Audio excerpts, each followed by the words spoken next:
I grew up very conservative. So I feel like that's kind of like where my love for fashion stemmed. I grew up, wearing uniforms, and I always wanted to express myself with clothing. And when I grew older, I started to discover what I enjoyed, what I liked. I grew up in a very like conservative family, so expression with clothing was not really celebrated. And as I've grown older, I've gotten more comfortable with that.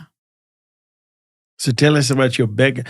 Talking about what you were just talking about, wearing uniforms, I have a funny story to tell you. Tell me. Because, coming from Africa, we all had to wear uniforms.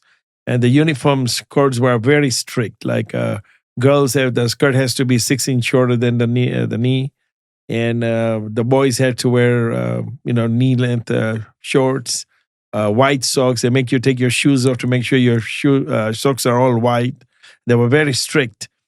And when I went to New York, and there was no uniform. Yeah. And I was in shock, like there's no uniform.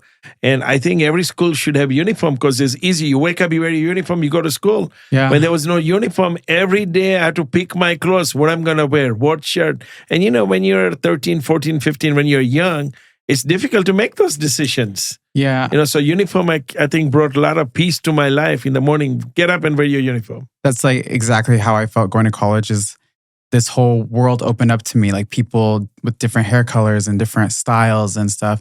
And I do agree that uniforms can be beneficial, especially, you when you're going to school, you don't really want to focus on what someone's wearing. And, if someone has something better than another person.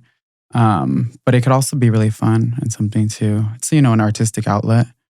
But I always try to get away with breaking the rules and breaking my uniform. I would wear the girls' Dickies to school because they were just a little bit tighter. And I would wear like a V-neck sweater year round, no matter how hot it was in Vegas, because I didn't want to wear the polos. But I feel like when I went to college is when I really wanted to self-express with clothing. And I love expression in all forms, dance, music. I think in Africa, even the colleges, we had to wear a uniform. Really? Yeah, I think so.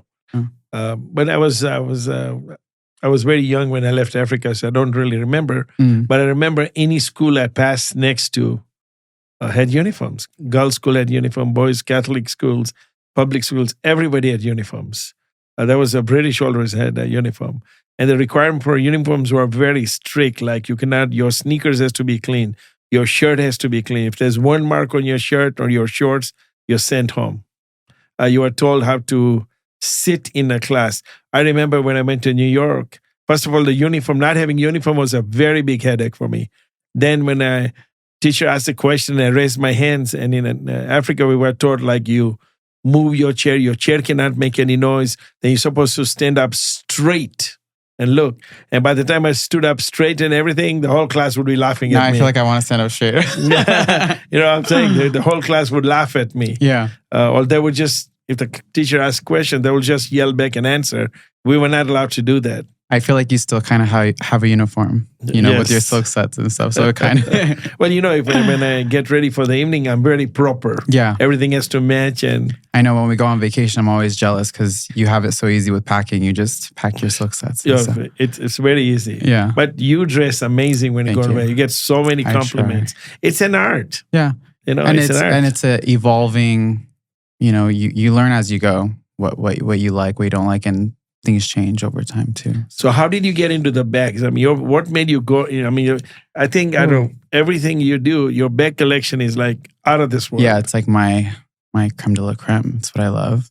I don't know. My mom always loved bags, and I have a lot of stuff to carry. No, but how many bags do you have? Oh, I couldn't even tell you. Like over 100. Over 100 bag. Yeah, over 100 bags. See, big, small. It's a big, an It's a big amazing, collection. one of a kind. Yeah, like of all, I don't discriminate. I have classic bags, I have fun bags, I have small, big, I have them all. I like what you say. You don't discriminate. I don't. In anything, in any part of life.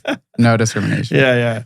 No, but your bag collection is amazing. And it's the way you choose it, the way you keep it, the way you handle it, the way you wear it. It's all, a lot of people have nice bags, but they don't know how to wear it right. Yeah. A lot of people have a lot of expensive clothes, But it's not also about expensive clothes, expensive bags. It's how you put the whole package together. Yeah, and it's I feel like confidence is the best thing you can wear. As long as you're confident with what you're wearing, it's gonna look the best on you. A lot of people don't feel confident with a bag, but it's who I am and I love it.